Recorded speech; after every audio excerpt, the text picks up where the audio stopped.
Hello everyone, welcome back to my channel SF with AK. This is Aman Kumar. I'm a 22 times certified Salesforce developer, and this is a part 2 of the Summer 26 release series. If you haven't seen the part 1 yet, the link is in the description and up there in the card. You can go and watch the video. But if you have, we are picking up right where we left off. In this video, we are covering 7 more features, and this time they're all flow.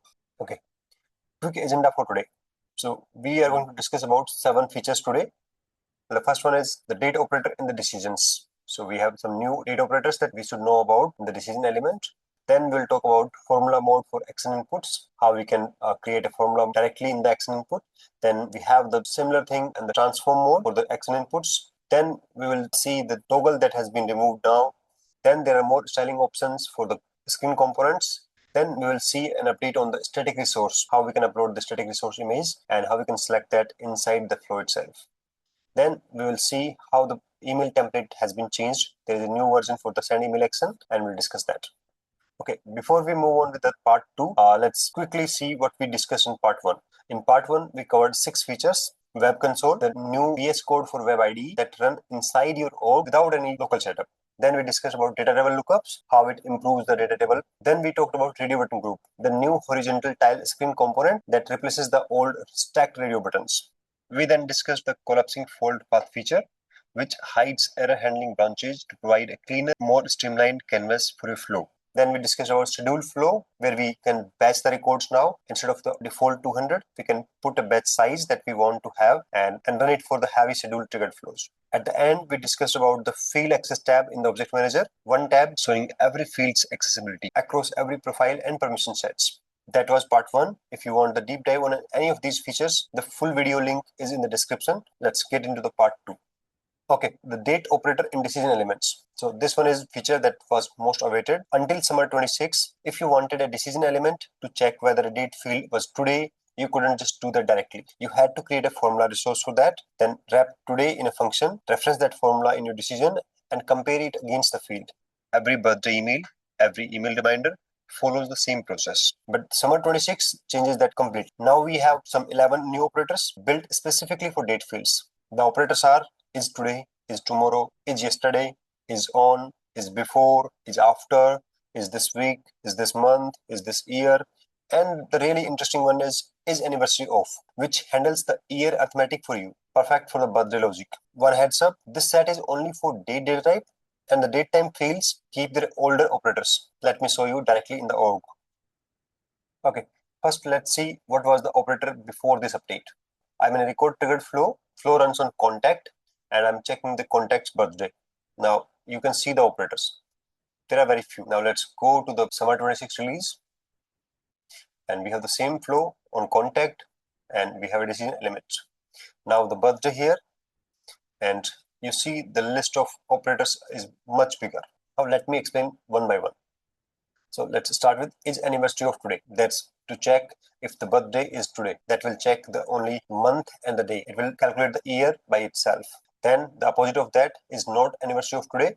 Then is today, which is date is equals to today. Then is tomorrow. If birthday is tomorrow, then it check the date for tomorrow. It will not work for birthday, but for any date on the contract side or the close date of the same year. So it will just match the exact date. In the formula, we just use to have today, -1, +1, and all those features. Is this month? It will just compare the month of that date. Is next month?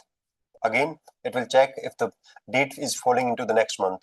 Is last month, this year, next year, last year, is on, is before, is after, greater than last number of days, last number of days, last number of months, next number of months, and last number of years. These are new operators that you see, and it's a huge list. And I think it will be pretty useful when comparing to date fields. Not just for birthdays, but any date field that we have, contract date, close date, any date that we are working with. Let me show you one of the dates, like let's say I want to check the anniversary of today. So there's nothing to do. We just have the dates in the side, and this will automatically be calculated as today. Let me save it and run. I know it will go to the default outcome, but still let's see. I didn't select the contact. Let's select a contact and run. So you see, it went into the default path.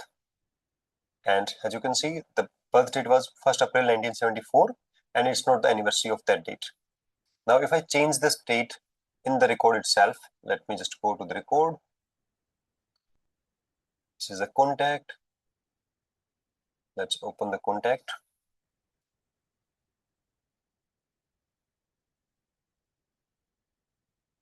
Let's change the birthday. Instead of 1st of April, let's change this to today's date, which is 24th when I'm recording the video, and let's hit save.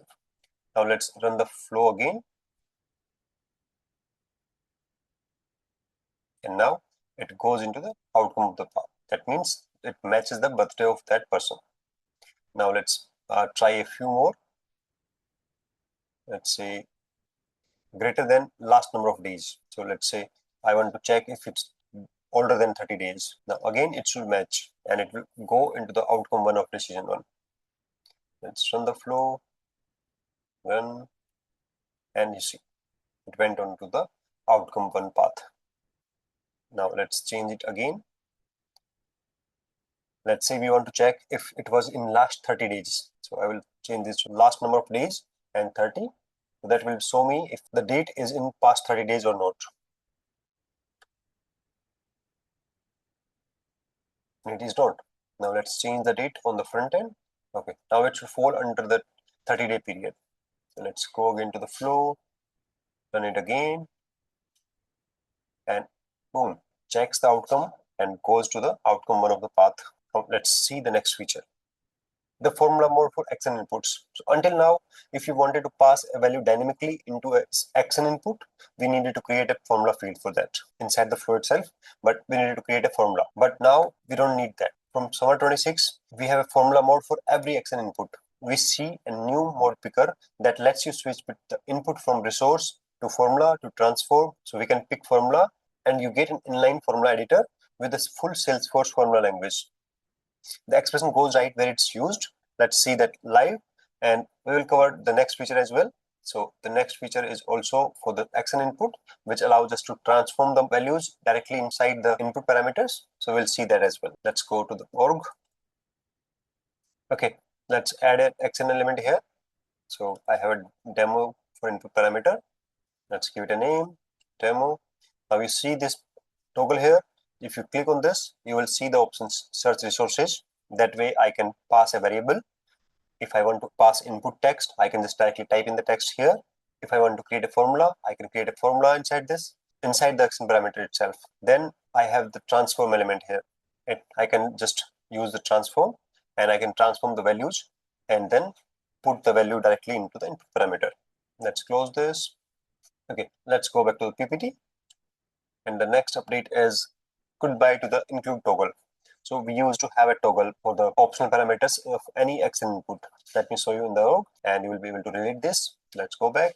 So the old way, let me see if I have any action element here that I can show it to you. Let's reload the page. Okay, let's search for the action, analyze flow. So you see, because this was not a required parameter, we have a toggle here that will allow us to pass the value, or if you don't want to pass the value, we can just turn that off. Now this toggle is gone. So this is new flow.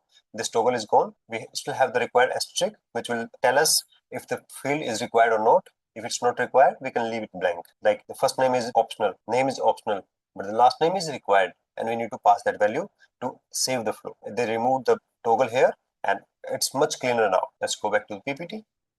Okay, Spring 26 introduced a first wave of screen styling overrides where you could put some styles onto a component directly into the flow without any CSS. Now they're extending the support for the action buttons, address, choice lookups, dependent pick list, email, lookup, name, phone, slider toggle, and URL components. So now all of these components are also covered under the styling components. You can set the styles for these components as well and brand it according to your company. Let's go back to org.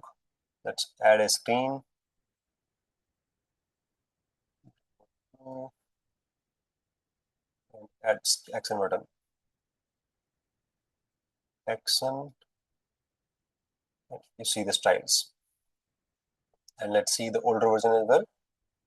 So let's add a screen here. demo and add the action button.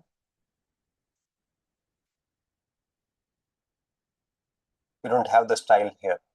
So now they have added the support for action buttons to have the styles, and we can customize the action button as well. Similarly, it will also apply to the name field. Its name, we can have the styles, add the name here.